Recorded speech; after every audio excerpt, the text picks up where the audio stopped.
Was Hitler an atheist? I hear that claim constantly from right-wing extremists. Is it true? This book is titled "And the Witnesses Were Silent" by Wolfgang Gerlach. It's a book about the evangelical church during the Nazi Germany era. It's about how the church acted when Hitler tried to take control. Did they support him? The subject is almost impossible to research. The writer of this book explains why in the beginning. He wrote the book in 1970 as a doctoral dissertation. For years, it went unpublished since it contradicted much of the accepted thought among veterans of the church struggle and leading church historians. I want to read the whole thing, beginning to end, and talk about the meaning, talk about the context behind it. This series is for beginners. If you're unfamiliar with the era and the religious structure, this is the series for you. Let's start with Chapter 1. And the Witnesses Were Silent, The Confessing Church and the Persecution of the Jews, by Wolfgang Gerlach, translated and edited by Victoria J. Barnett. Copyright 2000, University of Nebraska Press, all rights reserved. How can we reassess what happened to keep it from poisoning us and setting a pattern for what is yet to come? Romano Guardini. This study was accepted in 1970 as a doctoral dissertation by the Evangelical Theological Faculty at the University of Hamburg. For years, it went unpublished since it contradicted much of the accepted thought among veterans of the Kirchenkampf, which is the church struggle, and leading church historians. The issues I examined were considered taboo. My critics accused me of attacking those who'd witnessed courageously on behalf of the Christian confessions and principles of faith. Apparently, some time had to pass before a new generation could re-examine the accepted history of the Kirchenkampf, the church struggle. Few people were familiar with the documents that proved that the evangelical church's record under Nazism had been less than heroic. So this is written by Wolfgang Gerlach, the original writer, and he's pointing out that this subject, the Protestant church, in the 20s, 30s, and 40s in Germany, made monstrously evil decisions. There was a small offshoot, as we'll talk about in the book, called the Confessing Church. At its height, the Confessing Church ever really made up about 2,000 or 3,000 pastors out of 18,000 in the country, and they weren't in favor of saving Jews. They were opposed to violating a confession which Nazi law upheld, as we'll talk about. It's called the Aryan Paragraph. We'll hit it later in the book. In the early 1980s, friends in Germany, the United States, and Israel persuaded me to update the manuscript. Thanks to the editorial assistance of Professor Peter von der Ostensacken, I apologize for my pronunciations, I do my best, director of the Institute of the Church and Judaism in Berlin, a German edition was published in 1987. A second edition followed in 1993. This is one of very few on this subject that I found that's in English. By the time of its publication, this study was no longer a novelty in the historiography of the church struggle, the Kirchenkampf. My research had long since been confirmed and supplemented by the findings of others. The significance of this volume today rests more in its collection and assessment of the documents themselves than in the intent to present something new. He was undershooting the value of this book, as a lot of writers, I find, do. Richard J. Evans said the same thing in his kind of bibliography on the era. The Coming of the Third Reich in Power, and the Third Reich at War. It's like 3,000 pages or something combined. And it's a definitive description of the entire era. The title of the German edition, Aus des Zeugenschweigen, underscored the contradictions within this confessing church. Publicly, and often at great risk, it confessed sterile points of dogma while remaining silent as Jews and non-Aryan Christians were eliminated, removed, or simply disappeared. The polite way of saying Jews at the time was non-Aryan. And that covered anybody from like the black community, Chinese people, or anybody from any kind of background that was not from the Germanic states, basically. Anglo-Saxons were from that region. So the people in England and America, the white people at least, fall into Aryan people, but they're not part of the German Volk, V-O-L-K. I think it's pronounced folk. They're not part of the folk, which almost had like a mystical quality to it. They're special. There's something more than the Germanic-based people in America or in England. Let's keep reading. Yet whoever confesses bears witness and becomes a witness as well. The contemporary witness who experiences political events differs from the theological witness, who bears witness by confessing faith in word and deed.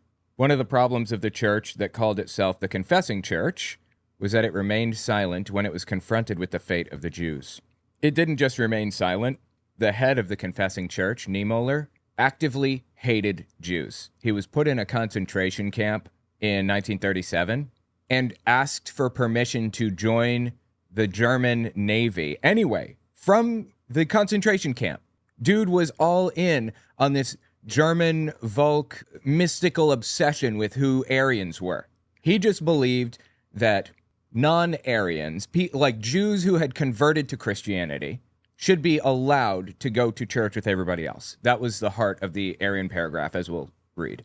One of the problems of the church that called itself the Confessing Church was that it remained silent when it was confronted with the fate of the Jews. It became a non-confessing and, in its confessional existence, a broken church. This was evident at the very beginning of the Kirchenkampf, the church struggle, when some Protestants attempted to introduce an Aryan paragraph into church law and thus ensure the racial purity of the clergy. The Pastors' Emergency League pledge, the 1933 declaration by Dietrich Bonhoeffer, number 2 in the Confessing Church. He was right there with Niemöller, and he genuinely believed in helping Jews. He was like one of very few at the time, like 17 pastors out of 18,000 total. The Pastors' Emergency League pledge, the 1933 declaration by Dietrich Bonhoeffer and Martin Niemöller that launched the Kirchenkampf, the church struggle, rejected the Aryan paragraph as contrary to the confessions. A little bit of context on this. The Lutheran Church operates off of confessions, so you've got like the Nicene Creed, the Apostles' Creed, and they kind of just describe the belief system. We believe that God is one in three, Jesus, the Father, and the Holy Spirit, or whatever else. We believe that everybody can come to God through Jesus. That was one of the confessions. And the Aryan paragraph inserted into church law said, you can't be Jewish and convert to Christianity. You must be Aryan. That kind of broke the confessions that the Lutheran, dominant religion accepted. And the confessing church broke off to kind of try to follow the confessions that they had adhered to for the past 300-400 years since Lutheranism existed, and for thousands of years before that under Catholicism. The Pastors' Emergency League pledged the 1933 declaration by Dietrich Bonhoeffer and Martin Niemöller that launched the Kirchenkampf, the church struggle, rejected the Aryan paragraph as contrary to the confessions. Every confessing pastor was required to sign this pledge. Yet, the 1934 Barmen Declaration did not mention Jews or non-Aryan Christians, although it was the founding document for the confessing church and, in many churches today, has been granted the same status as the confessional text of the Reformation. The church's silence in Barmen characterized most of its subsequent statements as well. Thus, the church remained silent on the witness stand. Niemöller, by the by, was also the person who famously said, first they came for the communists, and I said nothing because I wasn't a communist. Then they came for the socialists, and I said nothing because I wasn't a socialist, so on and so forth. Famous phrase. He said all of that when he was doing his world tour after surviving a concentration camp. He realized the error of his ways, realized that he was deeply racist against all kinds of different people after returning to his prison cell, in which he spent 8 years. Returned to it after the war with his wife to see what it looked like again, and he saw a sign that said something like 200,000 people have died here. And that was the thing that kind of kicked it into gear for him. It was the thing that made him realize what he did was wrong. Yes, he's a member of the Confessing Church and rejected the Aryan paragraph and believed that Jewish converts should be part of the church. But he hated Jews and believed that Germans were superior. I know he changed, but I have a hard time forgiving that personally. Would he have changed his mind if Hitler had won the war? What was the thing that changed his mind exactly? Was it that, there was outward pressure and he had to conform to the outside pressure? What did it for him? Again, I don't have these complaints about Dietrich Bonhoeffer. It's Niemöller that I'm unhappy about, the leader of the Confessing Church.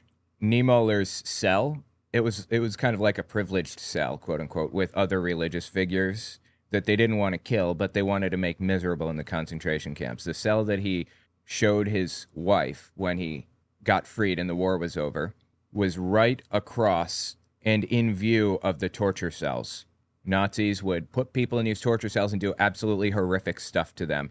And Niemöller sat across watching it day in and day out. I'm not sure if he applied to be in the Navy or not after that happened. I don't know if it was before or after, but he certainly saw some heinous stuff in the other concentration camp he was in, right? He was in 2 total, 4 years in one, 4 years in the other. At a time when the persecuted hoped for its witness, it confessed only on its own behalf. It even spoke out when silence would have been preferable. For example, when it allowed the state to use church records to confirm Aryan ancestry, thereby abetting the racist separation of Jews from non-Jews in society and in the church. Only individuals spoke out, helped and hid Jews, often at risk of their own lives.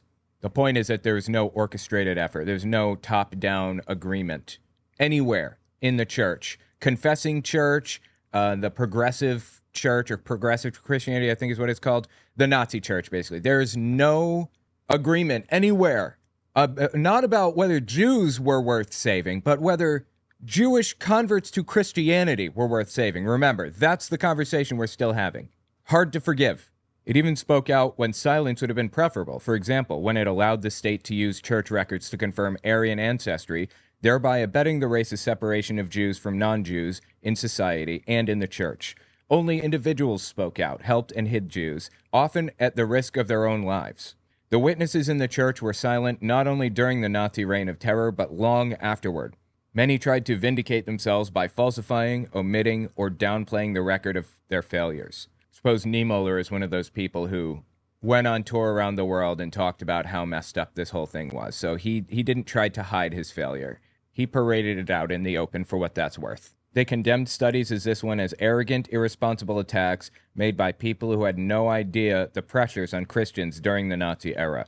They argued that an adequate appraisal of the circumstances that had ensnared people under Nazism was impossible.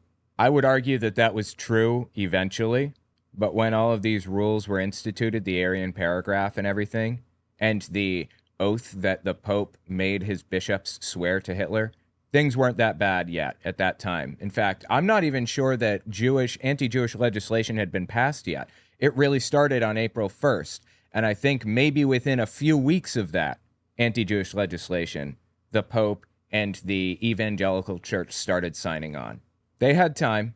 This is a problem that confronts all contemporary historians. Nonetheless, the disadvantages in researching an era not experienced personally are offset, particularly with regard to the Nazi era, by the ability to see some things more clearly from a historical distance.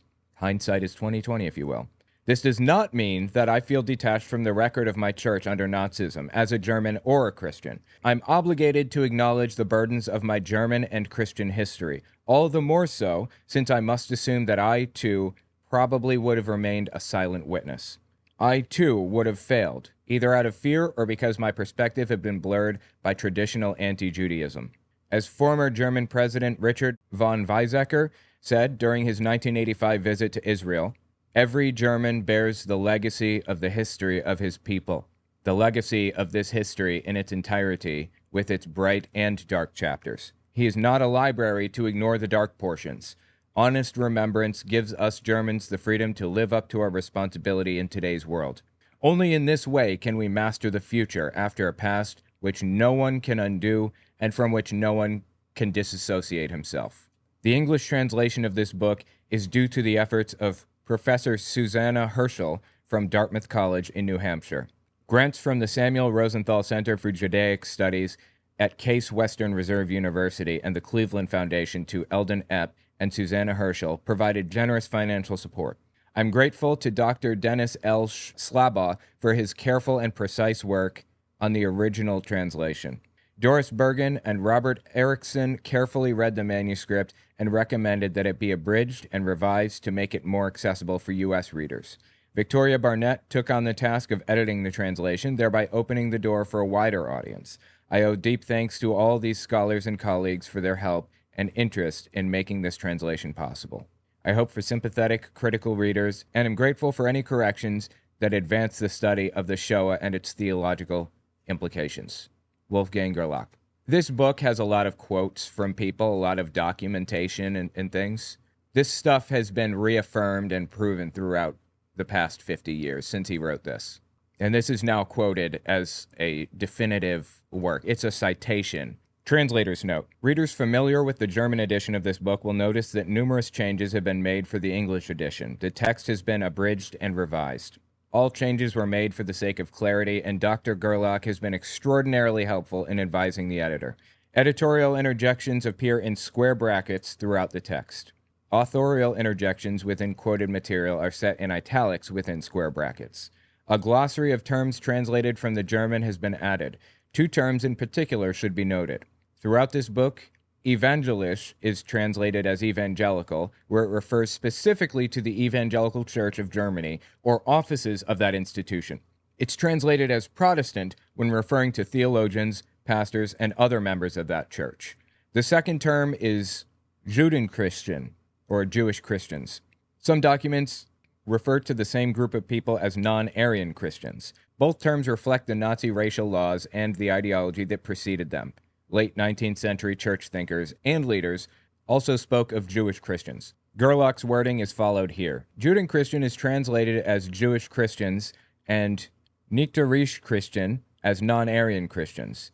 This conveys the tone of the discussion within the church, since the church viewed the situation of the Judenchristian as both racially and theologically significant.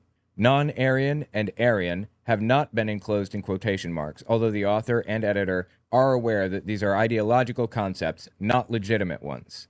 Unless otherwise noted, all translations and page numbers of materials from Eberhard Beth's biography Dietrich Bonhoeffer, Klaus Schulder's 2-volume The Church and the Third Reich, and Bonhoeffer's Ethics and Letters and Papers from Prison are from the English editions of those works.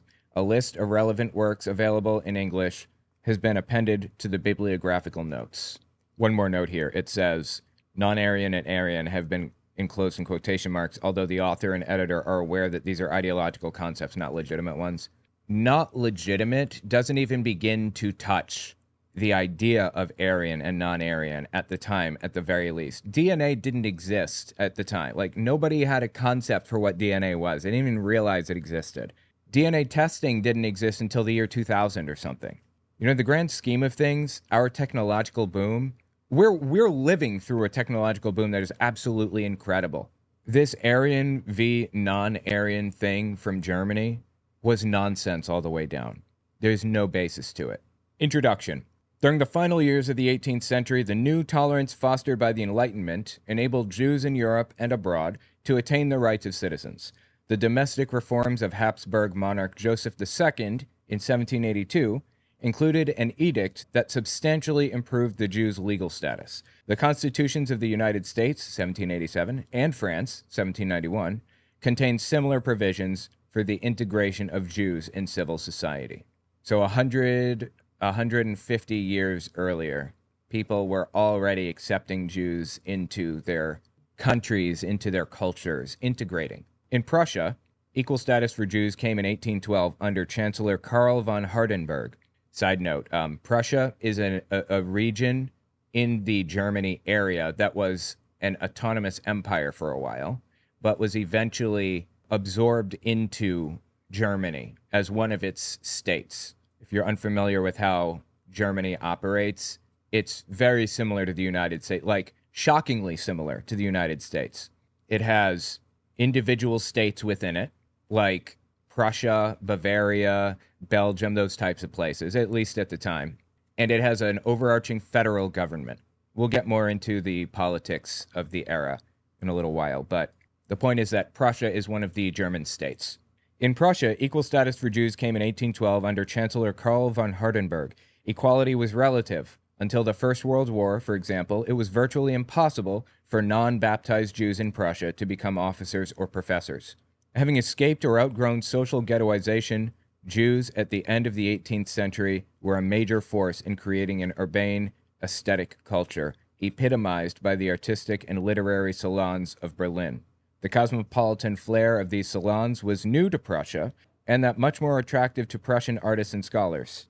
I think it means, and that made them more attractive. A social and spiritual melting process resulted. partly at the cost of traditional Judaism, which had preserved itself for 2 centuries only through segregation that was both socially coerced and religiously chosen. Jews have, for a very long time, lived in small communities, married within the religion, just like Jehovah's Witnesses do, just like Catholics do. They've been very exclusive to who kind of joins and marries into the community. With the growth of secularism, the Torah was left behind in the ghetto. The Torah is the first 5 books of the Bible: Genesis, Exodus, Leviticus, Numbers, Deuteronomy. For the religiously indifferent, at least, it was tempting to exchange the legacy of the Torah for the pottage of lentils represented by equal civil status. The contradictions between traditional Judaism and the new enlightened spirit seemed to be irrevocable. By challenging the heart of religious belief and launching a process of critical self-examination, the Enlightenment affected Christianity as well. Pondering the essence of Judaism, many 19th century Jews could not help but conclude that they had entered a process of religious decline. With the Jews' growing freedom and the public expression of their intellectual capacities, there was a powerful outburst of anti-Jewish hatred which had never died out but only been repressed by liberal, enlightened ideas. The conservative bourgeoisie, with its roots in the Romantic tradition, was unnerved by the emerging new philosophies that threatened to challenge economic, social, and religious conditions. The definition of bourgeoisie: of or characteristic of the middle class, typically with reference to its perceived materialistic values or conventional attitudes. A rich, bored bourgeois family, for example. So it's not poor. Bourgeoisie is a word that was used in the era, very popular to refer to communists and people that they generally didn't like, because it refers to like the middle class that have like a lot of money. Rich, bored, bourgeois family, for example. It's kind of like a populist word, like saying eat the rich, for example. It's a populist phrase. With the Jews' growing freedom and the public expression of their intellectual capacities, there's a powerful outburst of anti-Jewish hatred which had never died out but only been repressed by liberal enlightened ideas. The conservative bourgeoisie, with its roots in the Romantic tradition, was unnerved by the emerging new philosophies that threatened to change economic, social, and religious conditions. Because Jews themselves had proved capable of such changes, the political and cultural influence of the Jews, quote-unquote, was regarded as subversive, quote-unquote. A number of scholarly and pseudo-scholarly 19th century authors began to expound anti-Semitism to their contemporaries. This right here, this line, is the line that made me decide that I didn't want to read this book without commentary, because it uses needlessly confusing sentences, in my opinion. A number of scholarly and pseudo-scholarly 19th century authors began to expound anti-Semitism into their contemporaries. So basically it's saying scholars, some trustworthy, some not, started slipping anti-Semitism into their works. Subsequent generations would use these writings to legitimize it. Various anti-Semitic organizations were founded during the same period. The Constitution of the Association of German Students, Verein Deutscher Studenten, established in 1881, was receptive to anti-Jewish thinking. The Association of Anti-Semites, founded by journalist Wilhelm Marr in 1887, eventually became part of the German Anti-Semitic Union. Marr was known for his book Der Sieg des Judentums über das Germanentum, The Victory of Judaism over Germandom, in which the term anti-Semitism appears for the first time. Among the founders of the German Anti-Semitic Union was the writer Theodor Fritsch, editor of the Handbook of the Jewish Question, a compendium of anti-Semitic propaganda that was used during the Nazi era. The Jewish Question, if you're unfamiliar with the term, it's like saying the immigration problem, the Jewish problem, the Jewish question. Jews were immigrants of the time and place. Germans believed that Germany was special and unique and exceptional and should be pure, should not have immigrants in there. And if there are immigrants, they should be treated as inferior. Jews were immigrants all over Europe, and they lived in their own separate communities a lot of the time because they're forced to or because they chose to, as I said earlier in the book. And they were viewed as other as a result. So this stuff about the Jewish question, it's really like an immigration thing. These kinds of organizations differed from the assimilation movement promoted by the followers of Adolf Stoker. Stoker, 1835 to 1909, a conservative theologian and follower of Bismarck, served as chaplain of the royal court in Berlin from 1874 to 1890. He also helped establish the Protestant Intermission, one of the earliest church social welfare agencies in Germany. I believe Germany gained independence from the Holy Roman Empire in 1871, and it was a reich, R-E-I-C-H, which means empire, under the Kaiser, or Emperor, Wilhelm I from 1871 clear through to 1919 when they lost the First World War. In between there, Wilhelm I died. His son took control for like 88 days or 90 days or something. And then he died, and his son took control, Wilhelm II.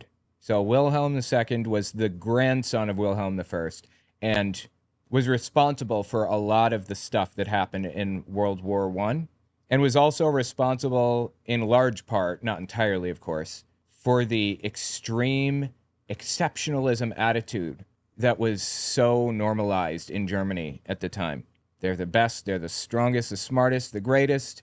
Every other country out there is made up of mongrels, quote unquote. They don't have pure blood. Americans are mating with unpure people, natives and black people and Chinese and everybody else. They can't be trusted. Nobody can be trusted except for pure white Aryan Germans. That was the idea. So this person, a conservative theologian and follower of Bismarck by the name of Adolf Stoker, was the chaplain of the royal court in Berlin from 1874 to 1890. He also helped establish the Protestant Intermission, one of the earliest church social welfare agencies in Germany. His Christian Social Party, founded in 1878, was, quote, the most important anti-Semitic organization in the conservative camp, end quote. Stoker's party did not try to agitate against religious Judaism, but treated the Jewish question, remember, similar to the immigration problem, effectively, same kind of term, but treated the Jewish question, in Stoker's words, as, quote, a social question in the spiritual and economic sense, end quote. Stoker considered modern Judaism stripped of its historically religious context and a-religious power, quote unquote. Although convinced that emancipated Judaism and Christianity in Germany had led to a substantial decline in faith, Stoker focused on denouncing the cultural and religious decline in Judaism, which, in his view, was attempting to take the Christian people down with it. Quote, above all, end quote, wrote Stoker, quote, what drove me to this battle was indignation over the godless anti-church activities of the Berlin Jews and the contentious necessity to awaken the Protestant people of Berlin from their sleep, end quote. The goal of this awakening, quote unquote, was not just a more conscious Christianity, but a decisive anti-Semitism. Godless and Jewish and left-wing were all synonymous at the time. Bolshevism was the political party in Russia that eventually turned into the Communist Party. So Bolshevism, communism, atheism are all terms associated with Nazism's enemies and with friends of the Jews, even though that wasn't actually the case. Such anti-Semitism extended to the highest levels of society. Kaiser Wilhelm II, remember, he was the emperor from the late 1800s, I don't remember the date, clear through to the end of World War I. Kaiser Wilhelm I died in 1888, March 9th. His son, Friedrich III, took control. He was in control for 99 days total, Friedrich III was. Wilhelm II took control from 1888 to 1918. They were all Kaisers, all emperors. Kaiser Wilhelm II, said to have been among the enthusiastic readers and correspondents of the anti-Semitic British polemicist and son-in-law of Richard Wagner, Houston Stewart Chamberlain. In general, although there were certainly some voices of tolerance and reconciliation among the aristocracy and clergy, quote, the future belonged to the cold fanaticism of the racial theorists, and the hot fanaticism of religious agitators drove the Christian masses into its arms, end quote. After 1917, the influx of Eastern European Jews into the German Reich created new problems. They came from a religion already viewed by Western society as wayward, coarse, and uncivilized. The immigrants' clothing, language, and lifestyle sparked an uninhibited and malicious campaign against all Jews. Side note, there are some racist terms in this book, but I feel it's important for its historical value that I don't shy away from them, so I'm just going to say them as they're written. I'm just going to read it as it's written. Whether it's racist can be determined by the reader. A 1917 German newspaper expressed its disdain for the new immigrants as riffraff and vermin, depraved beings who were more like animals than humans. Riffraff, vermin, and depraved are quotes. Even Jews whose families had lived in Germany for generations had trouble discerning a common history, spirit, or culture with the immigrants from the East. They sensed that the anti-Semitic sneers at the immigrants were directed against them as well. As a result, German Jews themselves voiced hopes for an end to the immigration. So German Jews were just as extreme and anti-immigrant as everybody else. As a matter of fact, nationalism was the heart of all of Germany in the early 1900s, clear through to 1945 and beyond. It was all about nationalism. You're the best. You're the strongest. You're the only one that deserves to control the world anywhere at all. The Japanese government, the British government, the Russian government, the Chinese government, they don't deserve to control anything because they're not us. They're not Germans, full-blooded Aryan Germans. The word Volk, V-O-L-K, pronounced folk, I believe, similar to our word folk, just people, except it had more mystical connotations to it. It was more like there's something special about them. There's something exceptional, unique, supernaturally powerful and superior to the Volk, the German people. That was nationalism.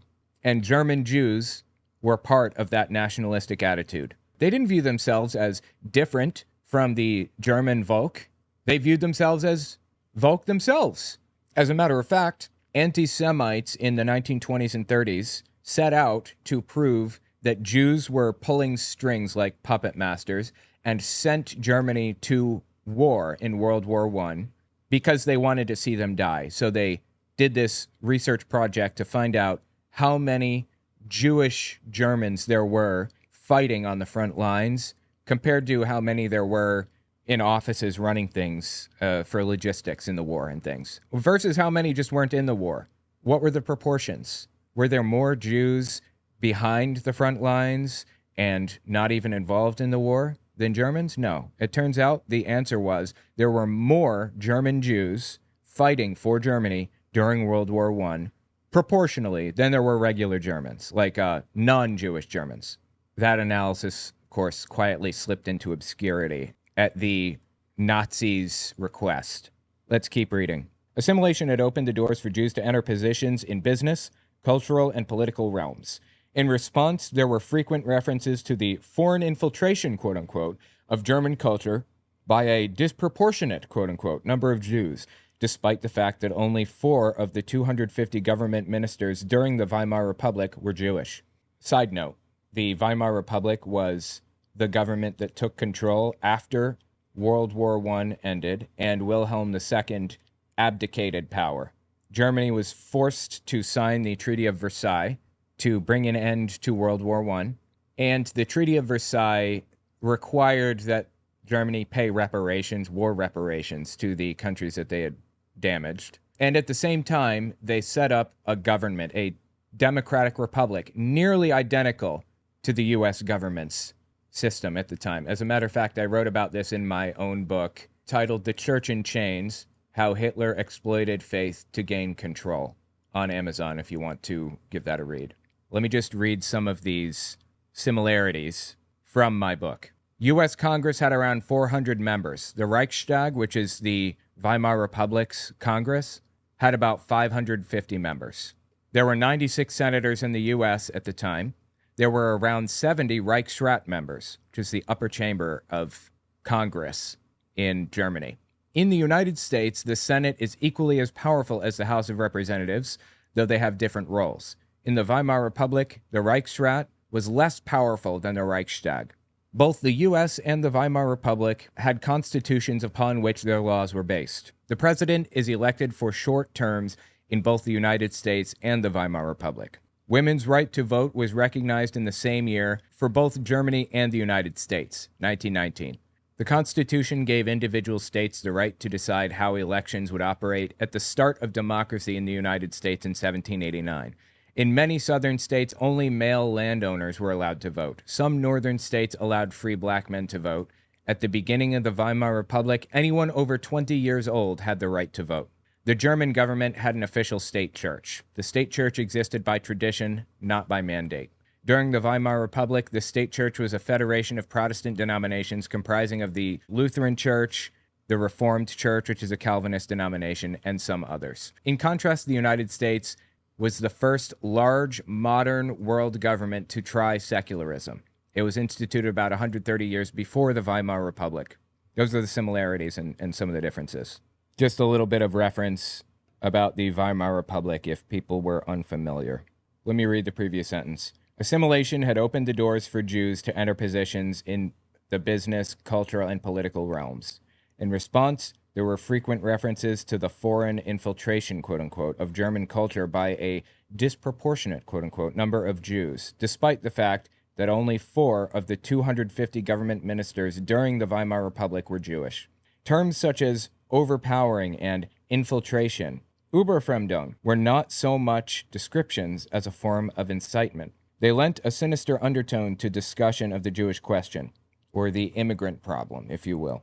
Posing as the stronger party, the anti-Semites who gathered in the Nazi Party disguised their own inferiority by declaring the overpowerful, quote-unquote, Jews to be Untermenschen, or subhuman.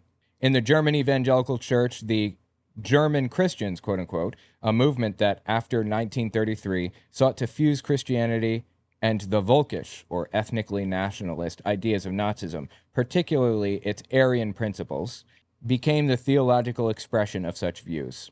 When talking about the words Volk and Völkisch, Volk meaning German race, basically, I substitute them for the words race and racist, but that's not really accurate. You get the idea I'm going for.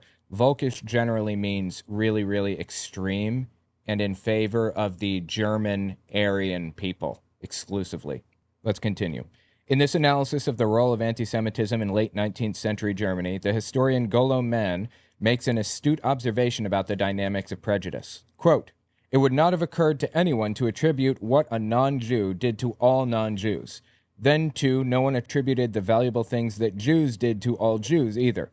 But if what a Jew did was somehow negative or reprehensible, if it could be attacked in some way, that was typically Jewish. That shed true light on the Jewish character. People blithely forgot all the positive creative performances of Jews, all their contributions to scholarship, to German art, their gifts to the German language. The true anti-Semite is not interested at all in the truth.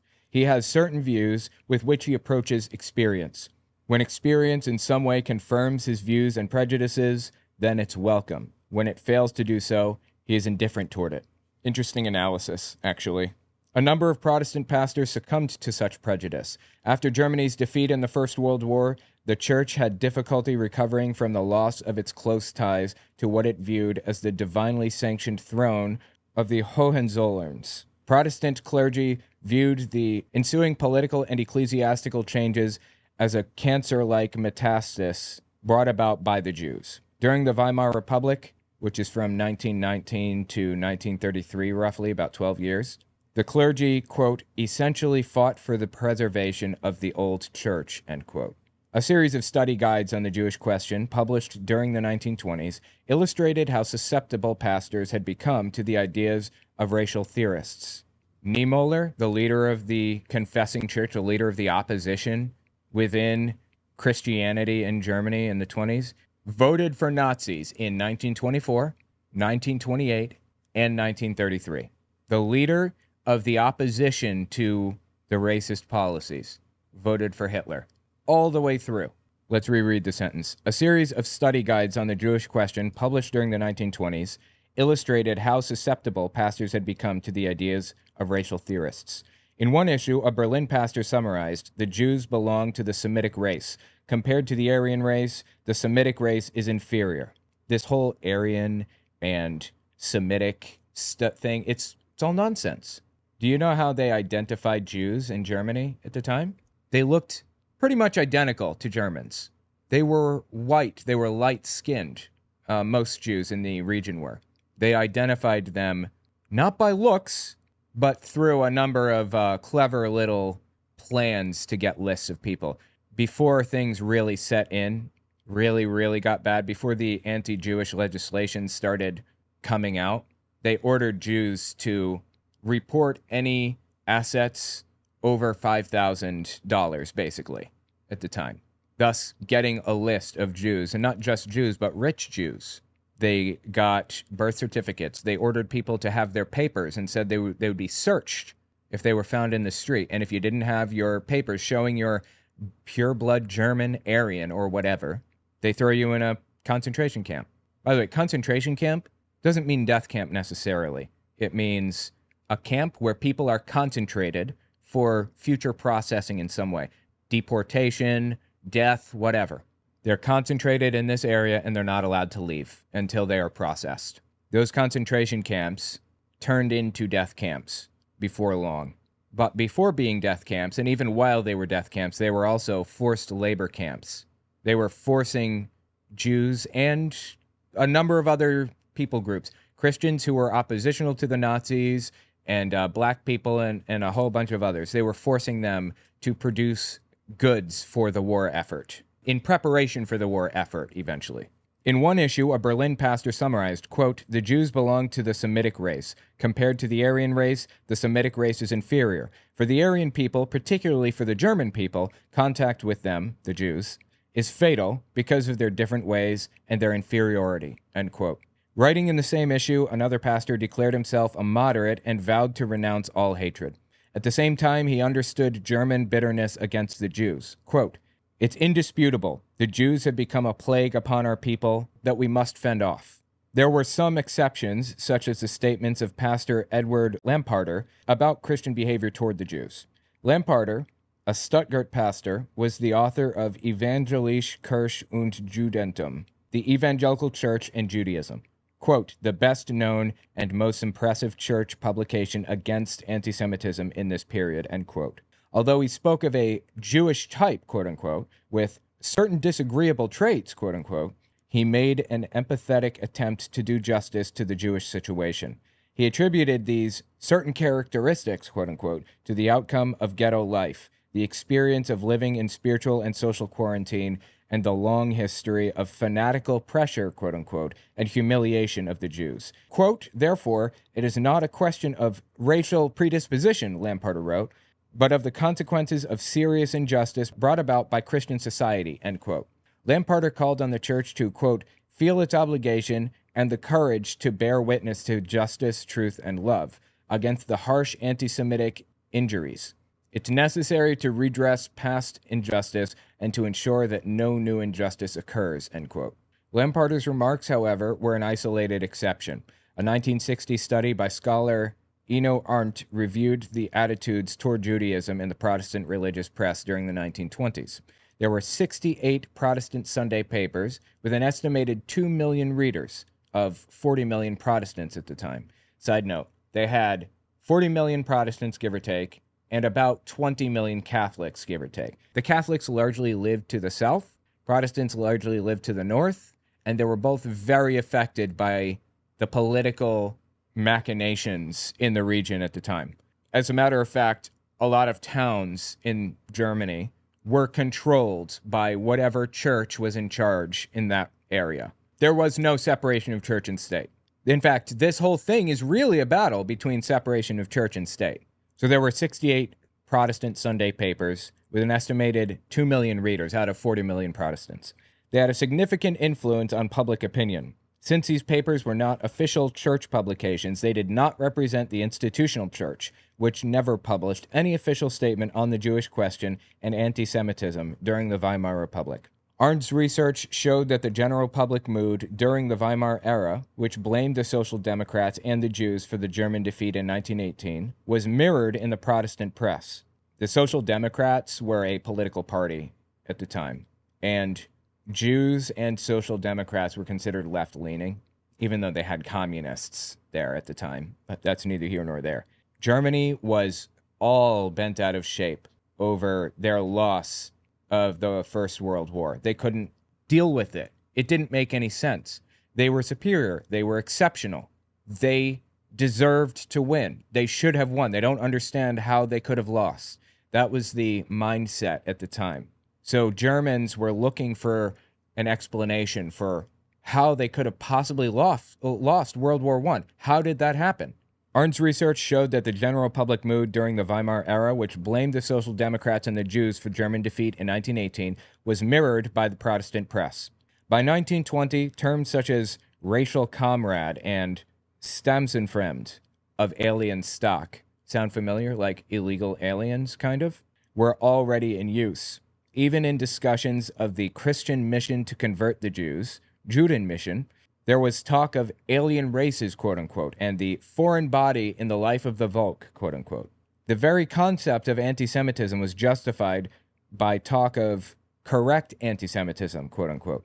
Terminology such as Überfremdung, infiltration, and Fremdstammige, of alien heritage, was fueled by the immigration of the Jews from the East. In addition, 3 prominent corruption trials during that period led to furious polemics in the press. Between 1925 and 1930, in the church's mission to convert the Jews, quote, the Jewish question shifted from a theological question to a sociological and ethnological one, end quote. The Protestant magazine Licht und Leben, Light and Life, spoke of the well-founded revulsion, quote-unquote, of all peoples against the Jews.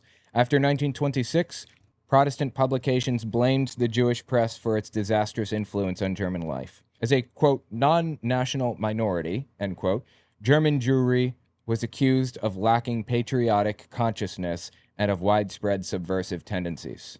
In December 1932, the Committee for Doctrine and Confession, quote-unquote, of the General Association of Preachers in Oldenburg drafted 9 theses on the relationship between Christian faith and racial research. These theses protested the elevation of racial research to a Weltanschauung, or worldview, a religion based upon blood. But the committee wrote, quote, the Church will always have to pay careful attention to the results of racial research. The irrevocable racial rudiments of his Volk are formed and determined by the hand of the living God in history, end quote. So 1932, December 1932, these issues were being debated, but Hitler had not quite taken charge of everything yet. That wouldn't happen until basically March 1933 or so. And April 1st is where things really started to go off the rails for Jews and others, and started to turn into an extreme state, heavily, like more extreme than it previously was. So this was written in December 1932, what we just read. This committee wrote that the Church will always have to pay careful attention to the results of racial research. Such phrases may have been understood as a relatively harmless act of reverence toward a racist zeitgeist, or spirit of the times. Still, they were an early sign of the ambivalence within the German Evangelical Church about racial theories, an ambivalence that would prove disastrous for the Church's debate about the Nazi racial laws and their relevance, not just for church law, but for interpretations of church doctrine. The hopes placed in the Nazi Party were too great. Nazi slogans and programs mirrored the longings of German national loyalists. Inside and outside the churches, people made excuses for the extremism of the National Socialists, excuses that began very early with soothing remarks about the transitory nature of certain excesses. Nazi slogans appealed to the German people, basically, is what this says. And people made excuses for the extremism of the Nazis, the National Socialists. Nazi is an abbreviation for National Socialists. They made excuses for it because they loved the message. And those excuses began very early with soothing remarks about the transitory nature of certain excesses. In general, there was a readiness to wait and see what would happen. Quote, after the end of 1930, animosity toward the Jews became stronger in the church publications. In articles about the Jewish question, the rhetoric in almost all Sunday papers is far sharper than before, end quote. So things started ramping up, and it was noticed. Again, there was general chatter about Jews being harmful to society, but the anti-Jewish legislation did not really start in full until around April 1st, 1933. There were boycotts of Jewish shops, and everything kind of hit the fan after that. April 7th, churches started making declarations and creating new laws and rules and everything for their people to reflect the church's extremist stance against immigrants or Jews. Arndt concludes that the Jewish question had great timeliness in the Protestant religious press between 1918 and 1933 and was addressed predominantly, quote, from an anti-Semitic point of view, end quote. If you remember, Eno Arndt reviewed the attitudes toward Judaism in the Protestant religious press during the 1920s. That's what this said earlier. So Arndt concludes that the Jewish question had great timeliness in the Protestant religious press between 1918 and 1933 and was addressed predominantly from an anti-Semitic point of view, quote unquote. Under the continuing influence of Adolf Stoker's ideas, the close ties between Protestantism and German identity led to a nationalism that, quote, viewed the Jews as the natural enemy of the national Christian tradition and held them responsible for the collapse of the Christian and monarchist order, end quote. So Adolf Stoker started these ideas, or were pushing these ideas, and people latched onto these viewpoints, which is that Jews were enemies and Christianity was superior. And Christians held Jews responsible for the collapse of the Christian and monarchist order, which, if you remember, was the order with the Kaiser. People on the right at the time desperately wanted to go back to an era where the Kaiser ruled again, you know, a mythical past that wasn't a real representation of what happened, but they were desperate to have it anyway. You know, like, make America great again. Or Ronald Reagan's slogan, let's make America great. When was it great? Exactly. The answer is, America is as good now as it has ever been. Better, even. It's not that people want to go back to a better time, really, actually. It's that people in the let's make America great again kind of mindset view the past as something other than what it was. Things were terrible in the 1950s and the 60s, especially for minority groups.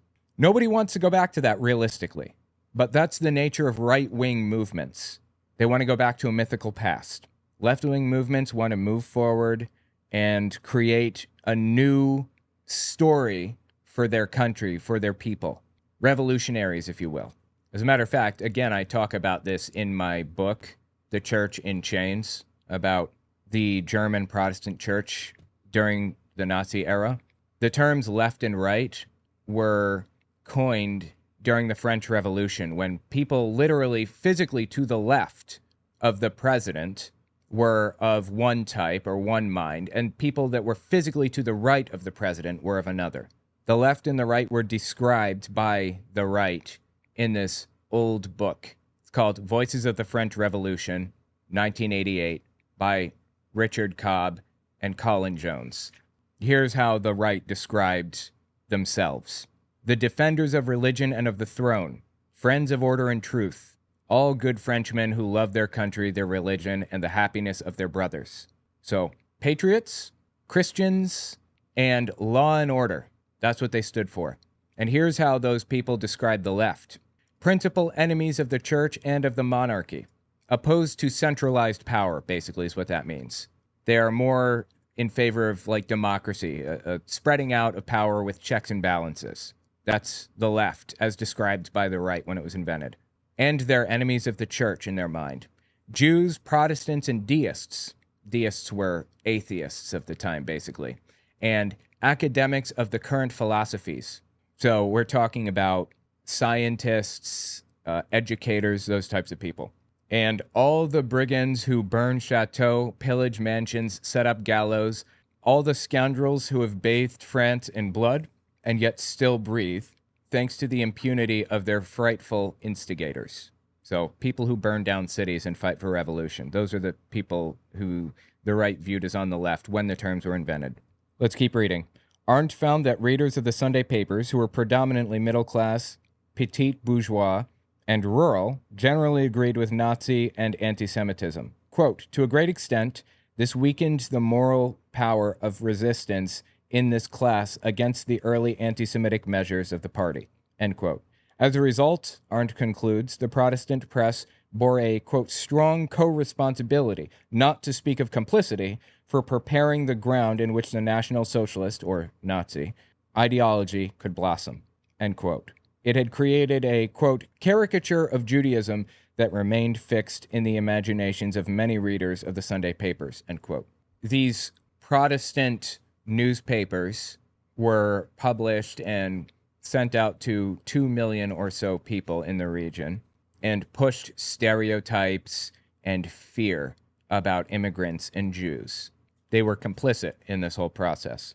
Such caricatures could be found in numerous Sunday sermons as well. Notice this erosion of separation of church and state here, or this complete lack of separation. The newspapers are talking about political issues heavily. They're not even really shielding it or veiling it in anything religious. It's just straight up politics. And they're talking about it in sermons too. A 1933 sermon given by Basel theology professor Dr. Adolf Koberly illustrates the anti-Jewish climate fostered by Christianity and its church. Koberly used the stereotypical vocabulary of his age. Quote, "In addition, there's another type of Judaism, the secular, a-religious Jew. He's followed the path of outrage against God to its final consequence. In his heart, he has bid farewell to the last bits of faith and reverence before God." End quote. Remember, they deeply feared and hated atheism and communism, which were joined at the hip in their minds. Quote, "His ideal is the spirit of the French Revolution, the spirit of liberalism and materialism, Marxism and Bolshevism, or communism, but also, when possible, the spirit of unprincipled mammonism and the unbridled greed of a Caesar-like world domination." Mammonism is a noun that means the greedy pursuit of riches. The word originated between 1835 and 1845 and is delivered from the word mammon. Quote, "He is everywhere where there is something to subvert, to destroy, whether it be marriage and family, love for the fatherland or the church, discipline and order, chastity and decency, wherever there's something to gain. He's at the forefront with quick-witted mockery, with clever social gifts, with tenaciously subversive energy. An atheist is always destructive, but nowhere does the pernicious power of this attitude have such devastating effect as in the Jew, who has squandered his rich Old Testament legacy and gone among the swine.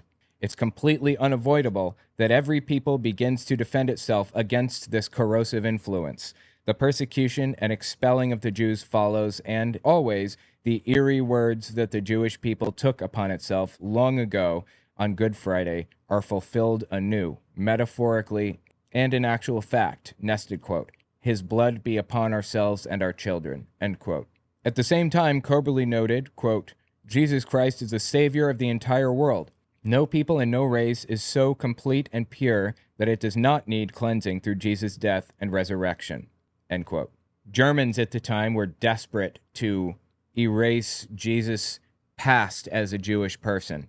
That's why today, sometimes you'll find people absolutely blown away to find out that Jesus was Jewish. Germany rewrote a lot of history, a lot of factual information to fit more closely to their Aryan mindset. Quote, "And there's no people and no race so decadent and in error that the vital power of the gospel cannot create room for itself there. We Christians should tremble before the serious judgmental path of God toward the mysterious fate of this people, and we should open our hearts wide for a missionary task that fights unceasingly for the soul of the Jewish people with calls to repentance and grace. Confess, Israel, the Lord your God," end quote. This is an extremely uncommon mindset that this guy is expressing right now. This was the heart of the debate. In fact, everything that we just read that this guy wrote, that was the confessing church's position. Hate atheists, hate Marxists, hate Bolshevists or communists, hate all that stuff. Hate Jews, hate them. But you can be of any background or ethnicity or anything at all and come to Jesus. And if you come to Jesus, he will accept you. That was the heart of the confessing church's belief. Not that Jews deserve to live like everybody else. Not that they're not evil, they're just people, but that they are evil. Until they convert to Christianity, then they're not. There was no good church, no good religious movement at the time. No matter how much people want to convince you otherwise, there just wasn't. There could be reasons for that. You can say, well, the nationalistic attitude at the time contributed to this terrible behavior. Fine. But Christianity, specifically Protestant Christianity, Lutheranism and the Reformed Church, helped Hitler come to power. He couldn't have done it without the top-down hierarchical structure that the church provided, with absolutely no separation between church and state. Back to the book. As the struggle of the German Evangelical Church with the Nazi regime began, such attitudes were widespread in the churches. These prejudices would make any genuine Christian activism on behalf of the Jews virtually impossible, despite stalwart Protestant opposition to Nazi interference in church life, and despite the confessing church's fight against racial guidelines for church clergy and laity. He's laying it out here. The problem was allowing converts from Judaism or any other religion to serve as priests and eventually to be part of the church at all. The evangelical church eventually kicked non-Aryan or Jewish people out of the churches entirely and made them start their own churches. And then just started putting them in concentration camps, of course. Despite stalwart Protestant opposition to Nazi interference in church life, and despite the confessing church's fight against racial guidelines for church clergy and laity, most Christians saw the Jews as objects of either damnation or evangelization. It would be years before many honorable Christians awoke from the dream of the German fatherland and saw themselves confronted in reality by a tyrannical Führerland.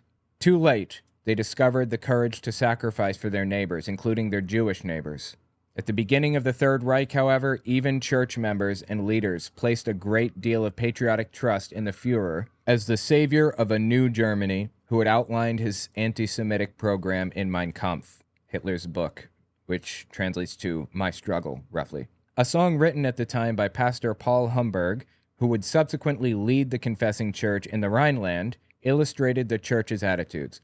Side note, the Rhineland was an area at the time that was culturally and ethnically German, but it was kind of like a part of a DMZ. Technically, I believe that it was like neutral for a large part of history. An area that like German troops didn't go into and other troops didn't go into either. It was rural and it was a political and religious powerhouse that everybody wanted to control, being a demilitarized zone as it was effectively. So this confessing church leader in the Rhineland illustrated the confessing church's attitude. This is the church that was oppositional to the Nazi movement, to the degree that any church was oppositional to it. Quote, the day breaks now. Young Germany stands still. Raise a true hand to the sacred vow. Germany awakens from its need, from strife and its bands. Heal yourself, my only German fatherland. Heal yourself, my only German fatherland.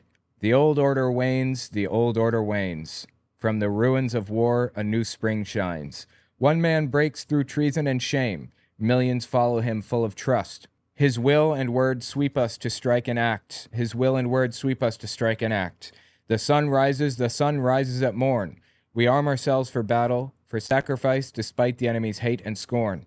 Come, brother, prepare. We march side by side with Adolf Hitler, Germany's truest son. With Adolf Hitler, Germany's truest son. To work, to work.